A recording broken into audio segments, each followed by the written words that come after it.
Good morning and welcome to After GMS. It is after the weekend. Yeah, it's Monday, November 22nd, but it is a short week for most people. Yes. Most people have Thanksgiving off, which is Thursday. Some will have the following day. So it could be a very short, brief, but enjoyable week ahead. Yeah, and if you're a Guilford County student, you have today and tomorrow That's as true, too. remote days. So, I mean, all in all, this week is probably abnormal for a lot of families, and it's abnormal in the weather department too, because Ed, we're getting colder throughout the day and then warming up by Thanksgiving. Yeah, it's the seesaw up and down temperature syndrome for our part of the Piedmont. Coldest air really doesn't come in until late today and especially overnight tonight. It's got to crawl over the higher terrain of the Blue Ridge. Now this morning, out ahead of the cold front, which is still in eastern Tennessee, we've seen some showers move through the area. Nothing particularly heavy, but nevertheless getting wet this morning. But the back edge of the rain is right over the Metro Triad and right over the city of Greensboro. This will continue to move on east, and I think over the next several hours, pretty much most of the rain, with the exception of a few sprinkles, will be well east of the Triad. Temperatures over the eastern half of the country, we're at 49. We could make it into the mid-50s before the cold air moves in around supper time. But you can see that cold air moving into the Tennessee and Ohio Valley. Nashville at 41, but Cincinnati is at 32, 32 in St. Louis and in Kansas City. But yeah, you go up to Minneapolis, St. Paul, where the current temperature is 17. So even though the cold front will move through the area around lunchtime, that colder air crawls over the Blue Ridge, and we really start to feel it as the winds pick up a little bit. Again, I think around the dinner hour here in the Piedmont. We're likely going to go down into the mid-20s tonight. But right now, we're generally into the upper 40s to near 50, 49 in the Triad, 47 over at Danville, 52 in Charlotte, 43 at Boone, and even over in Knoxville, Tennessee, the cold air hasn't reached there yet. They have a balmy 49.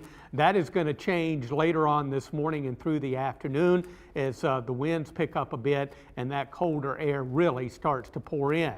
So mid-50s for us today, some afternoon clearing, and then turning colder late day, quite cold tonight, mostly clear and dropping into the mid-20s. Tomorrow it'll be a little breezy and mid-40s, but the breeze is going to make it feel like it's in the 30s pretty much all day. And then we're back into the mid-20s Wednesday morning. Temperatures start to recover a little bit. Wednesday will be in the lower 50s. Thanksgiving Day, I think overall it's going to be a great day in the Piedmont. Sun and clouds and high temperatures approach 60. Another cold front moves through Thursday night, Friday morning for a small shower chance, and then temperatures chill just a little bit as we head into the weekend, back into the low and mid-50s. All right, tomorrow, cold. That's what I took from that. Yeah. Thursday, warm. Yeah. Yes. One That word. sums it up. Yeah, exactly. Yeah, there you go. I can go home now. No, It's we gonna like be for you cold to and it's stay. going to be warm. Makes my job easy.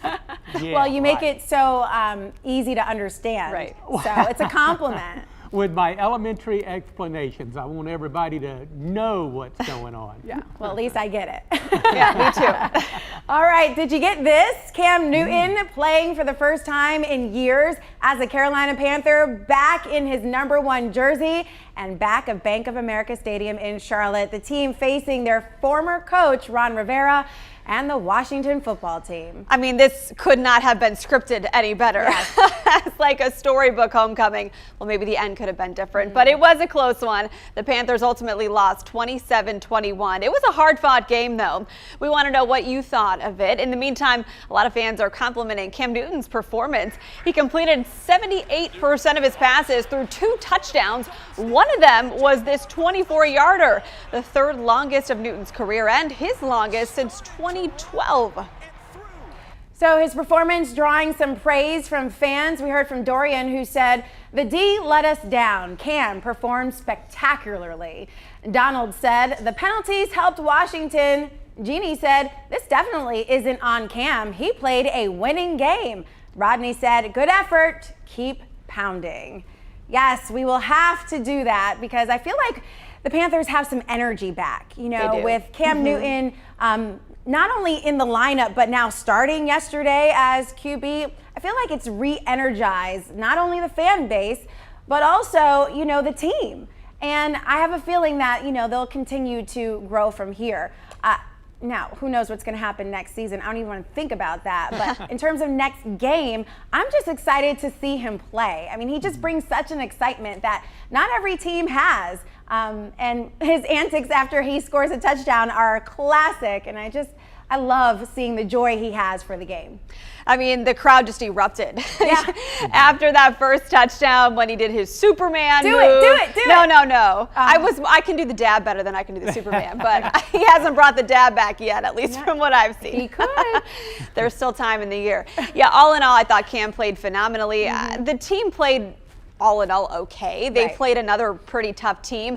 Taylor Heineke, their quarterback, whom actually played for the Panthers in 2018 for a stint, he got really good. And obviously Coach Ron Rivera is doing a great job for them. It probably must have been bittersweet for him to come back to Bank of America Stadium and then for his team to win. You know, he and Cam always seem to have a pretty good relationship. But all in all, I think Cam, as you said, brings the energy. He certainly has matured a lot over the years. He said in the news conference afterward that, you know, he has a lot to work on. And so he's putting a lot of weight on his shoulders because, Ed, as we mentioned, he has a lot to prove. Yes, he does. Yes, he does coming back. Definitely has a lot to prove. But, you know, I think Cam, obviously he loves the game. He wants to win. And I think he's really excited about being back in Charlotte and being back with the Panthers. Now, yesterday I didn't stay glued to the TV. I had it on as background music. So I was doing some things around the condo, but every time I heard the cheer of the crowd, I ran to the TV to see what was going on. And I think one of the fun things, it was just, these games are now really a greater joy to watch. After he ran in for the touchdown that he made, he went out to the 50-yard line and, you know, did his thing. He's an entertainer. He's a great football player. He's good for that team, and he's a joy to watch. So I think it's a win-win situation with him being back on the team. Very enjoyable to watch that game yesterday. I think overall he had a good game yesterday, but I wish we'd have gotten a W. Yeah, and we were so close. Of course, our former kicker, Graham Gano, right, kicked the winning field goal. Oh, sorry. What was his name? Joey Sly. Yeah, that's right. It's not Gano. That was the other. Yes. Okay, so he was a kicker though too, right? He was. I'm close. Yes. Joey Same ballpark. Yes. Okay, so just to be honest here, I have the best trivia person for the Carolina Panthers in my ear. Like whenever I'm talking about Carolina Panthers stuff, she helps me. She feeds me some things. Yes, absolutely. Angela Hare, could not do it without her. And this little earpiece. So I know some things, but she knows all things. And I appreciate her. She's like, no, Sly. I'm like, oh, ooh. So it's just odd how many Panthers players, were with the Panthers and now are with the Washington football team. You know, Ron Rivera took a lot of people except Cam with him. So, you know, I think Cam is also proving that he has more football left in him. He's not ready to retire. So if the Panthers don't pick him up next year, someone's going to. I mean, he's throwing great. Yeah. And running great. Right, but we've seen great things from PJ Walker too. So, I mean, those guys are going to have to battle it out, I think, as well. And they're both going to compete against each other to do that, which Don't forget about Sam Darnold. Don't forget about Sam Darnold, who technically is still the lead QB. He's just injured for the next few weeks. So we'll see that dynamic as it shakes out if Sam gets better, and we hope he does. But Joanne pointed out close, unfortunately, doesn't win. Yeah, that's true. That is a good point. Jason said he's playing decent, but is still kind of in the puppy love stage again. He thinks by the end of the year, fans will be booing and calling for his job again. We'll have to see. Season goes until the end of the year, right? So we only have about a month left to play. Yeah, and they haven't had a bye week yet. So I think it feels like it's still kind of early in the season, even though we've played a lot of games. Well, there's 2 extra games this year, right? So there's a 12-week season instead of 10. That was part of the players' negotiation. Ask Angela. Oh, I should, right? Like, feed me here.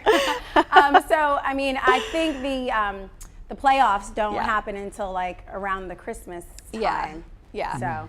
It was just kind of disappointing. Thank you, Angela. She said I'm correct about that. You're correct. Okay. It was disappointing yesterday, though, because the Panthers had a chance to kind of clinch that storybook ending in the last 2 minutes of the game. You know, it was 4th down, and Cam was going to make this big play, and it didn't quite materialize. No. But, you know, the effort was there. Definitely. And they played well, and they're jiving, and so let's just keep this up. Yeah, how about Matt Rule? Yeah. Saying, you know, like, hey, we're staying on the field. We're going for the first down. Yeah, definitely gutsy. All right, Ed Matthews, any last words today about the Panthers before we wrap up to our headlines? Well, I want us to keep pounding. Yes. That's what we got to do. Let this big L be behind us and move forward and get ready for the next game. That's what it's all about. Keep pounding. That's Ed's pep talk. Love it. That's it.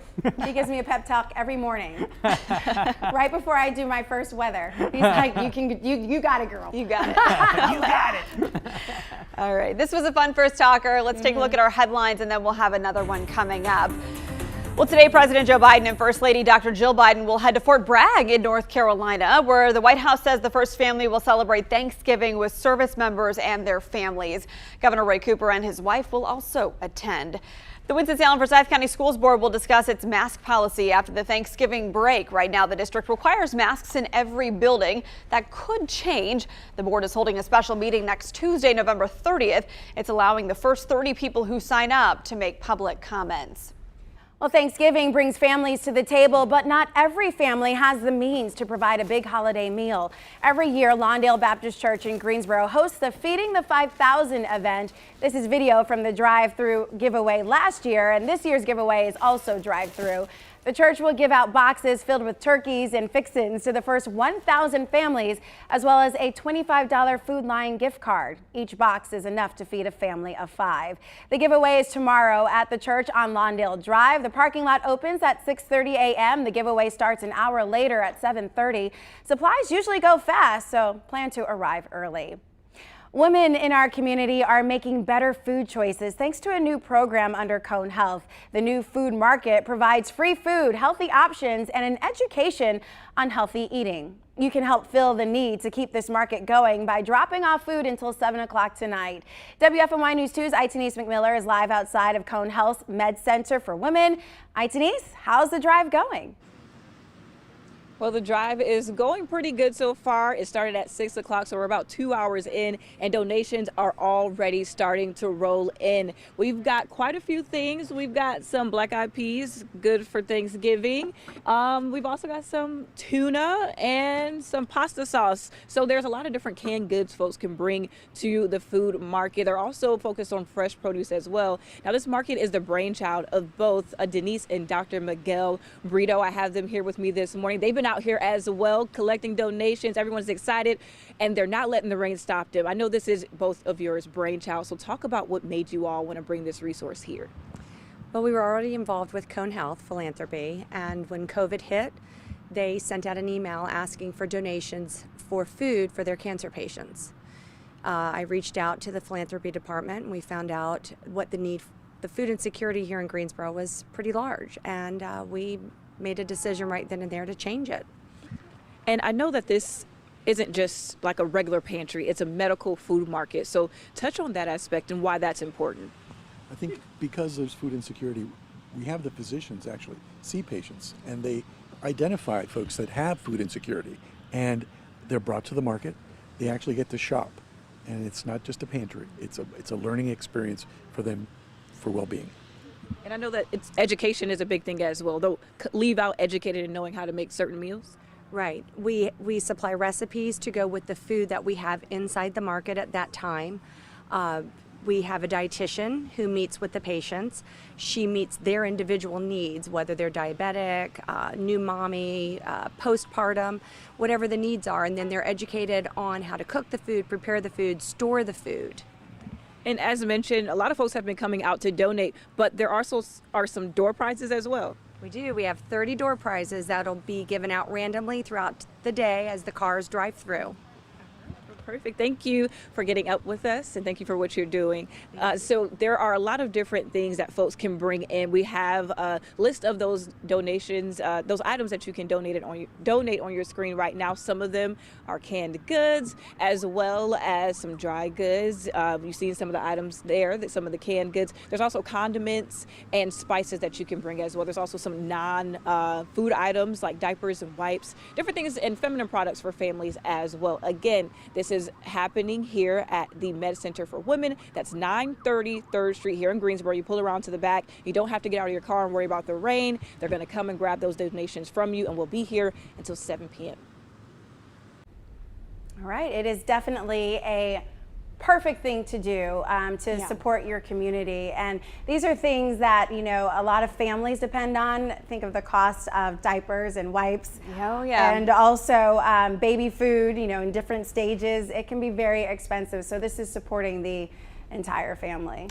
Well, it's just an easy way to give back. I mean, so many people want to do something this time of year. And all this takes is just a simple donation, a couple minutes to drive up to that donation site and literally just drop it off and have that feeling like, hey, I made a difference in someone's life this Thanksgiving. And Ed, as I do, this community, if you ask for something, they respond. Oh, absolutely. I tell you what, this is a very giving community. I have noticed that over the 33 years I have been here in the Triad. People are not shy about giving to the people that need, and I think that's a wonderful thing. That's just one of the many reasons we live in such a great community here in the Piedmont Triad. All right, well, see me out there today at noon if you can make it. It'll be fun just to kind of put some faces with some of the names here on our feed. All right, well, Sunday morning, let's think back here. It started with a large boom and then seconds of shaking in Winston-Salem. The National Geological Service confirms a 2.4 magnitude earthquake shook the area yesterday. Right now, there are no reported injuries or damage, thankfully. That could be because of the somewhat smaller magnitude of this quake compared to some. We want to know, did you feel the earthquake? We did hear a lot about it from some people on the News 2 Facebook page. Amy said, yes, I heard the boom and felt the house shake. That was Southside Winston-Salem. But not everyone felt something. Kathy said, didn't feel anything in Kernersville. I heard from some of you on my Facebook page. We were sitting in church on Silas Creek Parkway and one felt strong. It sounded loud as well. Then I had a couple people share the last time they felt an earthquake. Ken said experienced a couple of 7s in Turkey and Japan in the 60s and 70s. Wow.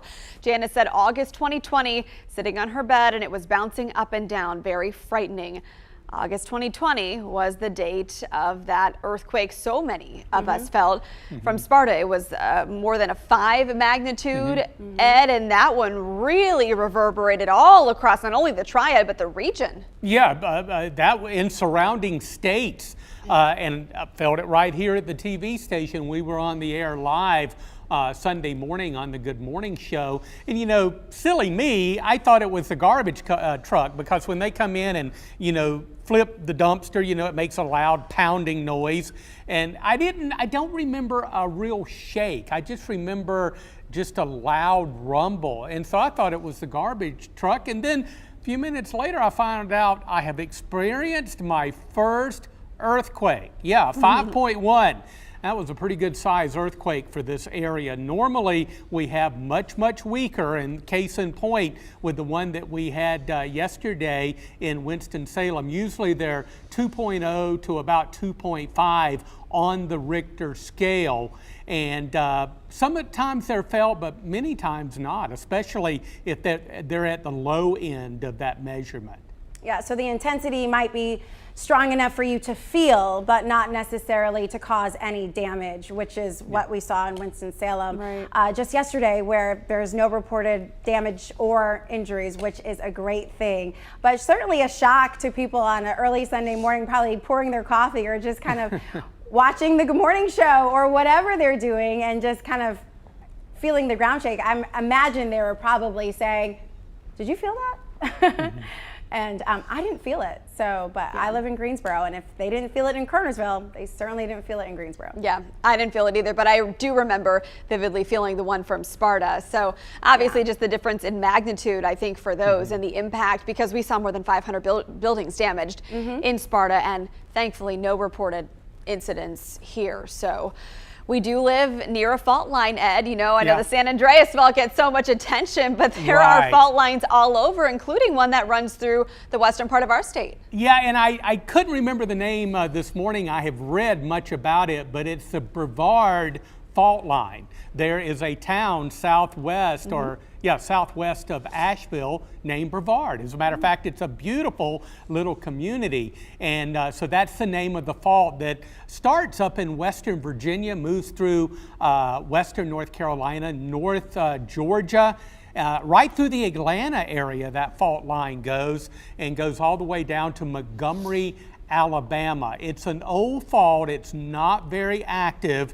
It's not like the San Andreas fault or anything like that. That's the big one out in California that can cause major earthquakes. And you know, if you want to compare those two faults, when they have a big one out in California, you know, the ground can shake for as long as 30 seconds. That's a long time when you can't stand on your feet. A whole different world out there. Wow. Yeah, that's okay. Well, there's a lot of information that I didn't know previously. All right, it is time to take, are people responding on Facebook about this? Let's see. Well, Kim said she felt the one in 2020 in Brown Summit, so she remembers feeling the same one that a lot of us felt. Lakia did not feel it. She said she was wide awake. She lives in Kernersville, so wasn't quite in Winston-Salem, and it does seem like the people who felt this one and heard it, the loud boom, were in that part of Winston-Salem. So, all right. Well, Ed Matthews, it's a big week.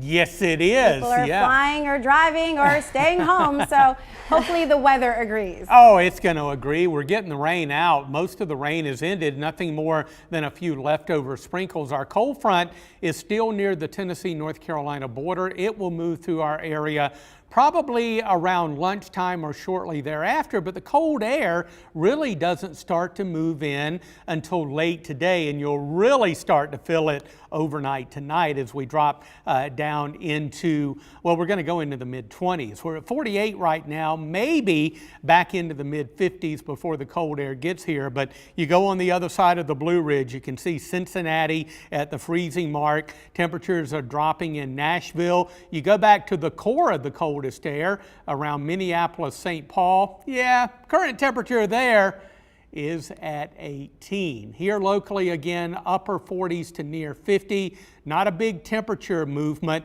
The rain moves out. We'll start to see some clearing by midday and on through the afternoon. And then around supper time, that's when the colder air will really start to move in full force, and the breezes will pick up a little bit as well. 54 today, we'll go into the mid-20s tonight. A breezy and cold day tomorrow, only in the mid-40s, but that wind will make it feel colder than that. On Wednesday, mostly sunny and 53. Thanksgiving Day looking good. Sun and clouds, and temperatures recover a little bit. We're on our way pretty close to 60 on Turkey Day, and then a weak cold front moves through Friday morning for a small shower chance. Mid-50s on Friday. Looks like a dry and cool weekend for the Piedmont. We need dry. Yeah, we do. All right. Thanks so much for joining us here on After GMS. We'll, of course, talk more as we get closer to the Thanksgiving holiday. I'm sure lots of conversations are going to come up. Join us right here, because we'll be here. We will. Right here at News 2. Thanks so much, everybody. We'll see you tomorrow.